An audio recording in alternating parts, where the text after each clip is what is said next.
సహోదరి మణిని ప్రభు వారిని ప్రేమించి వారికి మీరు ఇచ్చినటువంటి కుమారుడు యొక్క నాయన డానియల్ రాజు యొక్క అన్నప్రాసన కార్యక్రమంలో మేమందరూ పాలు పొందడానికి తండ్రి మమ్మల్ందరినీ మీరు సమకూర్చినందుకై మీకే వందనాలు స్తోత్రాలు దేవా.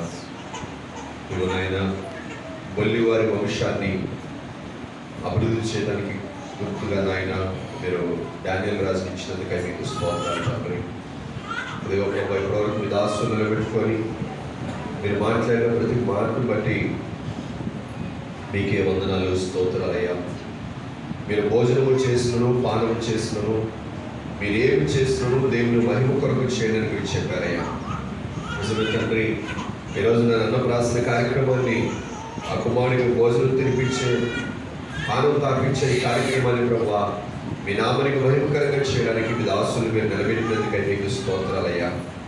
ఇదిగో తండ్రి, మేము నాయన మా జీవితాల్లో మీకు మహిమ తెచ్చే వారంగా ఉండాలి, కానీ మిమ్మల్ని అవమానపరిచే వారంగా, మిమ్మల్ని దుఃఖపెట్టే వారంగా, మీకు తలవంపులు తెచ్చే వారంగా మేము జీవించకూడదని మీరు కోరారు ప్రభా. ఆనాడు తండ్రి ఎంతోమంది మేము పాపలో మాతో మీరు ఉండడానికి వీల్లేదు, మా ఇద్దరి నుంచి వెళ్ళిపోవడానికి ప్రభా వారి జీవితాల్లో నాయన వారి పాపాన్ని చూసుకొని మిమ్మల్ని దూరం పెట్టాలనుకున్నారు, కానీ నేను పాపం రక్షించడానికి వచ్చిన దేవుడు నాయన. ఇదిగో సీమోను పేతురు నేను పాపాత్ముడు నన్ను విడిచిపోమన్నాడు ప్రభా. ఇదిగో హిజ్కియా అపవిత్రమైన, ఇదిగో యెషయా నాయన అపవిత్రమైన పదవి గల వారు అపవిత్రమైన పదవి మధ్య జనుల మధ్య నివసిస్తున్నానని మాట్లాడాడు ప్రభా. దావీదు నాయన ఇదిగో నేను పాపం చేశానని నేను నాతాను ప్రవక్తతో మాట్లాడాడు తండ్రి. అయినప్పటికీ ప్రభా మీరు వారిని త్రోసివేయక తండ్రి, వారిని నాయన మీ దగ్గరికి మీరు ఆకర్షించుకొని నీతిమంతులుగా పరిశుద్ధులుగా చేసి ప్రభా ఇదిగో నాయన పాపులైన వారందరూ కూడా పవిత్రపరచబడి నీతిమంతులుగా తీర్చబడి నిత్య రాజ్యంలో ఉండాలని, యుగయుగాలు మీతో జీవించాలని మీ సంకల్పాన్ని మీ చిత్తమును మీరు నెరవేరుస్తూ వచ్చారు తండ్రి. ఈరోజు మాతో కూడా మీరు సూటిగా మాట్లాడారు.